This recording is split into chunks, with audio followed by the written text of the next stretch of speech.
Hello friends, welcome to our channel. Government ఇన్స్టిట్యూట్లో ఎలాంటి రాత పరీక్షలు లేకుండా డైరెక్ట్గా మీకు ఇంటర్వ్యూ చేసే జాబ్స్ అయితే ఇస్తున్నారు. ఇందులో మనకి చాలా ఉద్యోగాలు ఉన్నాయి. లైబ్రరీ అసిస్టెంట్తో పాటు ఆఫీస్ అసిస్టెంట్ ఇలా చాలా ఉన్నాయి.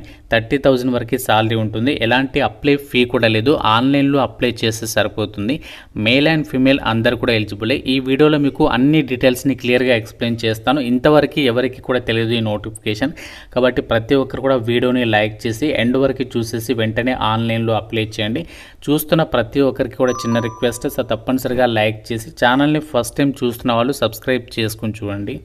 ఒక చిన్న అప్డేట్, రైల్వే శాఖ నుంచి అఫీషియల్గా టెక్నీషియన్స్ ఉద్యోగాలకి 6,000కి పైగా వేకెన్సీస్తో నోటిఫికేషన్ రిలీజ్ అయింది. ఆల్రెడీ ఈ జాబ్స్కి సంబంధించి మన ఛానల్లో నోటిఫికేషన్ అలాగే అప్లికేషన్ ప్రాసెస్కి సంబంధించి వీడియో అయితే అప్లోడ్ చేశాను. ఇంకా చూడని వారు ఇక్కడ మీకు పైన కార్డ్స్లో లింక్ ఇస్తున్నాను. ప్రతి ఒక్కరు కూడా చూసేసి వెంటనే ఆన్లైన్లో అప్లై చేసుకోండి. ఇక్కడ మనము డీటెయిల్స్లోకి అయితే వెళ్ళిపోదాం.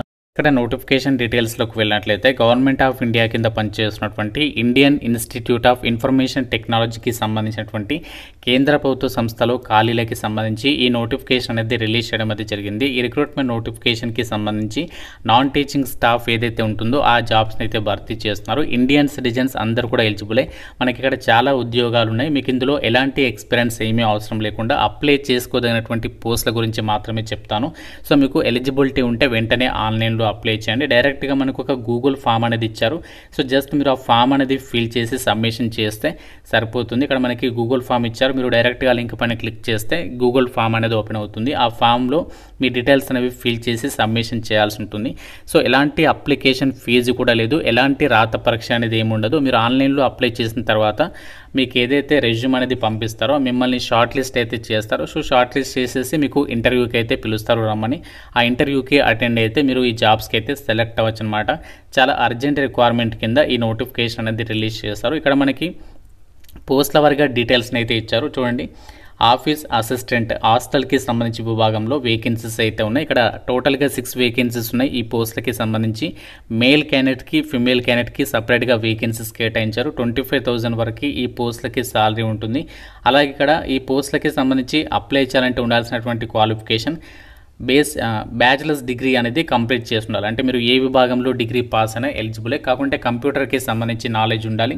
అట్లీస్ట్ మీకు 6 months డ్యూరేషన్ ఉండేటువంటి కంప్యూటర్కి సంబంధించి డిప్లొమా సర్టిఫికేట్ కానీ ఏదైనా కంప్యూటర్ సర్టిఫికేట్ ఉంటే సరిపోతుంది. లేదంటే మీరు నార్మల్గా మీరు డిగ్రీలో బీకామ్ కానీ బీఎస్సీ ఎంపీసీఎస్ కానీ చేస్తే కంప్యూటర్ సర్టిఫికేట్ అనేది అవసరం లేదు. టైపింగ్ స్కిల్స్ అయితే ఉండాలి. ఇంగ్లీష్లో 25 words per minute. ఈ పోస్టులకి సంబంధించి ఎలిజిబిలిటీ అనేది ఇచ్చారు. అలాగే మనకి నెక్స్ట్ వచ్చేసి ఆఫీస్ అసిస్టెంట్ జనరల్ విభాగంలో ఉన్నాయి. సో ఈ పోస్టులకి సంబంధించి కూడా సేమ్ ఎలిజిబిలిటీ, సేమ్ శాలరీ ఉంటుంది. అలాగే మనకి ఇక్కడ ఎలాంటి ఎక్స్పీరియన్స్ అవసరం లేకుండా ఉన్నటువంటి పోస్టులు వచ్చేసి ఇక్కడ కార్పెంటర్కి సంబంధించి, అలాగే ప్లంబర్, పంప్ ఆపరేటర్, ఎలక్ట్రీషియన్ అని చెప్పేసి ఐటీఐ వాళ్ళకి వేకెన్సీస్ ఉన్నాయి. ఈ పోస్టులకి మీరు సంబంధిత విభాగంలో ఐటీఐ అనేది చదివి ఉండాలి. లేకపోతే డిప్లొమా అనేది చేసి ఉండి 2 years ఎక్స్పీరియన్స్ ఉంటే మీరు కూడా అప్లై చేసుకోవచ్చు. ఈ పోస్టులకు వచ్చేసి మనకి 23,000 వరకే శాలరీ ఉంటుంది. ఇక్కడ వేకెన్సీస్ డీటెయిల్స్ అనేవి ఇవ్వడం జరిగింది. ఎలక్ట్రీషియన్ 3, ప్లంబర్ లేదా పంప్ ఆపరేటర్ 3, కార్పెంటర్ వచ్చేసి 1 వేకెన్సీ అనేది ఉంది. అలాగే ఇక్కడ మనకి లైబ్రరీ అసిస్టెంట్. సో ఇక్కడ లైబ్రరీ అసిస్టెంట్కి సంబంధించి మీరు బ్యాచిలర్స్ డిగ్రీ అనేది పాస్ అయి ఉండాలి. లైబ్రరీ అండ్ ఇన్ఫర్మేషన్ సైన్స్లో BLIIS అని చెప్పేసి ఇచ్చారు. సో దాంతోపాటు ఇక్కడ మీకు డిజైరబుల్ అని చెప్పేసి ఇచ్చారు కదా, ఇది మనకి అవసరం లేదు. సో ఇది స్కిప్ చేయండి. డిజైరబుల్ క్వాలిఫికేషన్ అనేది మెయిన్గా మీకు ఎడ్యుకేషనల్ క్వాలిఫికేషన్ ఏంటి అంటే లైబ్రరీ అండ్ ఇన్ఫర్మేషన్ సైన్స్లో బ్యాచిలర్స్ డిగ్రీ పాస్ అయిన సర్టిఫికేట్ ఉంటాయి. ఎలిజిబుల్ 25,000 వరకు శాలరీ అనేది వస్తుంది. నెక్స్ట్ మనకి ల్యాబ్ అసిస్టెంట్. సో ఇక్కడ ల్యాబ్ అసిస్టెంట్ వచ్చేసి సిఎస్సి వాళ్ళకి, ఈసీఈ వాళ్ళకి, అంటే ఈ యొక్క డిపార్ట్మెంట్లో బీటెక్ పాస్ అయిన వాళ్ళకి వేకెన్సీస్ ఉన్నాయి. 30,000 వరకు శాలరీ వస్తుంది. ఇక్కడ ఈచ్ 1 పోస్ట్ అనేది ఇక్కడ కేటాయించారు. అలాగే సూపర్వైజర్ వచ్చేసి ఎలక్ట్రికల్ విభాగంలో వేకెన్సీ ఉంది. దీనికి వచ్చేసి ఏంటి అంటే మీరు ఇక డిగ్రీతో పాటు అంటే బీటెక్తో పాటు 3 years ఎక్స్పీరియన్స్ ఉండాలి అని చెప్పేసి ఇచ్చారు. ఇవి మనకి ఇక్కడ రిక్రూట్మెంట్ చేసినటువంటి వేకెన్సీస్ అనమాట. అలాగే ఇక్కడ నెట్వర్క్ ఇంజనీర్ అని చెప్పేసి ఉంది. సో దీనికి ఎక్స్పీరియన్స్ అడిగారు కాబట్టి నేను ఇది వదిలేస్తున్నాను.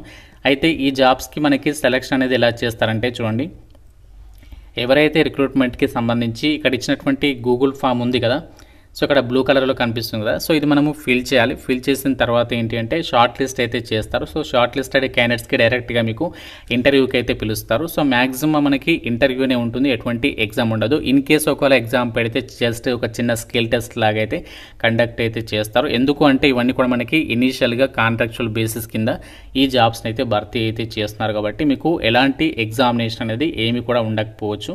అండ్ అలాగే ఈ పోస్టులకి సంబంధించి మీరు అప్లై చేయాలంటే మినిమం ఏజ్ అనేది 18 ఇయర్స్ అయితే ఉండాలి. సో ఇక్కడ మ్యాక్సిమం ఏజ్ అనేది మెన్షన్ అయితే చేయలేదు నోటిఫికేషన్లో. సో అందుకే మీకు చెప్పడం లేదు ఏజ్కి సంబంధించి. లాస్ట్ డేట్ వచ్చేసి ఇంకా మనకి చాలా టైం ఉంది. 11th జూలై వరకు కూడా మీరు ఆన్లైన్లో అప్లికేషన్స్ అనేవి పెట్టుకోవచ్చు.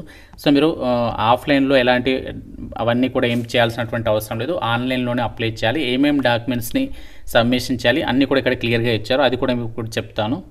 అయితే మరి యొక్క గూగుల్ ఫామ్ అనేది ఓపెన్ చేసిన తర్వాత లాస్ట్లో మీకు రెజ్యూమే అప్లోడ్ చేయమని చెప్పేసి అడుగుతుంది. అక్కడ మీరు రెజ్యూమే ప్లేస్లో ఏంటంటే రెజ్యూమేతో పాటు మీరు కొన్ని డాక్యుమెంట్స్ అనేవి అటాచ్ చేయాలి. సో ఏమేమి డాక్యుమెంట్స్ అంటే ఇక్కడ చూడండి, ఇక్కడ క్లియర్గా ఇచ్చారు. సో మీరు 10th అలాగే ఇంటర్మీడియట్ గ్రాడ్యుయేషన్కి సంబంధించి మార్క్ షీట్స్ ఉంటాయి కదా, మార్క్ షీట్స్ కానీ లేదంటే సర్టిఫికేట్స్ అవన్నీ కూడా ఒరిజినల్స్కి సంబంధించి జిరాక్స్ తీసేసండి.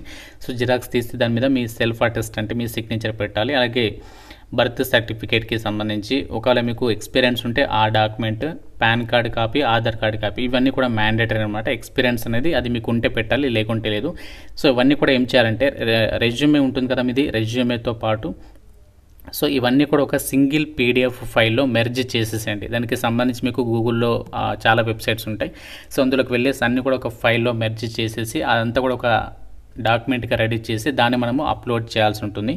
గూగుల్ ఫామ్ అనేది ఓపెన్ చేసిన తర్వాత ఈ విధంగా అయితే వస్తుంది. ఇక్కడ మీకు పైన డీటెయిల్స్ అన్ని కూడా చూపిస్తుంది. ఇక్కడ మీకు ఈమెయిల్ రికార్డ్ అని చెప్పేసి ఉంటుంది, అది టిక్ చేయండి. సో టిక్ చేసిన తర్వాత సో నెక్స్ట్ ఇక్కడ ఏ పోస్ట్కి అప్లై చేస్తున్నారో ఆ పోస్ట్ అనేది సెలెక్ట్ చేసుకోండి. ఆఫీస్ అసిస్టెంట్ అయితే ఆఫీస్ అసిస్టెంట్, తర్వాత మీ నేమ్, తర్వాత father name, mobile number, email ID, మీ పాస్పోర్ట్ సైజ్ ఫోటోగ్రాఫ్ అప్లోడ్ చేయాలి, డేట్ ఆఫ్ బర్త్, తర్వాత ఏజ్ అనేది ఎంత మనకి ఏదైతే డేట్ ఇచ్చారో సో అక్కడ డేట్కి సంబంధించి జూలై 11th కదా, ఆ డేట్ వరకు ఏజ్ ఎంత, తర్వాత gender, marital status, so married అయితే మ్యారీడ్, సింగిల్ అయితే సింగిల్, తర్వాత నేషనాలిటీ, సో తర్వాత ఇది పీడబ్ల్యూడి వాళ్ళైతే ఎస్ లేకుంటే నో పెట్టాలి. తర్వాత Aadhaar card front and back సైడ్కి సంబంధించి ఒక పీడిఎఫ్ అనేది రెడీ చేసి స్కాన్ చేసి అది అప్లోడ్ చేయాలి. పాన్ కార్డు కూడా సేమ్ అన్నమాట. సో పాన్ కార్డుకి సంబంధించి స్కాన్ చేసి అప్లోడ్ చేయాలి. తర్వాత ఎస్ఎస్సి ఇక క్వాలిఫికేషన్ డీటెయిల్స్ అన్ని కూడా రాసేసి సో ఫైనల్గా ఒకవేళ ఎక్స్పీరియన్స్ ఉన్న వాళ్ళు పెట్టండి సర్టిఫికేట్, లేకుంటే అది వదిలేయండి, అవసరం లేదు.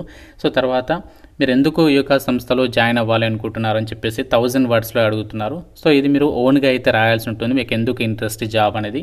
తర్వాత ఫైనల్గా రెజ్యూమే రెడీ చేసుకోమని చెప్పాను కదా, ఆ రెజ్యూమే యాడ్ ఫైల్ మీద క్లిక్ చేసి అప్లోడ్ చేయాలి. సో చేసేసిన తర్వాత డైరెక్ట్గా సబ్మిట్ మీద క్లిక్ చేస్తే సో మీ అప్లికేషన్ అనేది కంప్లీట్ అయిపోతుంది అనమాట. సో ఇలా మీరు సింపుల్గా ఆన్లైన్లో అప్లై చేసేసేయచ్చు.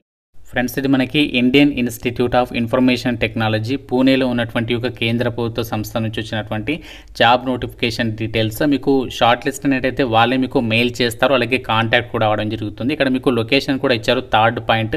ఆ లొకేషన్ మీరు ట్రాక్ చేసి మీరు ఇంటర్వ్యూకి అయితే వెళ్ళొచ్చు అనమాట షార్ట్ లిస్ట్ అయితే. సో మీకు నోటిఫికేషన్ లింక్ ఇస్తాను, అలాగే గూగుల్ ఫామ్ కూడా ప్రొవైడ్ చేస్తాను. వెంటనే ఆ డీటెయిల్స్ అనేవి చెక్ చేసుకొని అప్లై అయితే చేసుకోండి. ఇంకా మీకు ఏమైనా డౌట్స్ ఉంటే నాకు కామెంట్ రూపంలో అడగండి. వీడియోని ప్రతి ఒక్కరు కూడా లైక్ చేసి ఛానల్ని ఫస్ట్ టైం చూసిన వాళ్ళు సబ్స్క్రైబ్ చేసుకోండి. Thank you so much guys.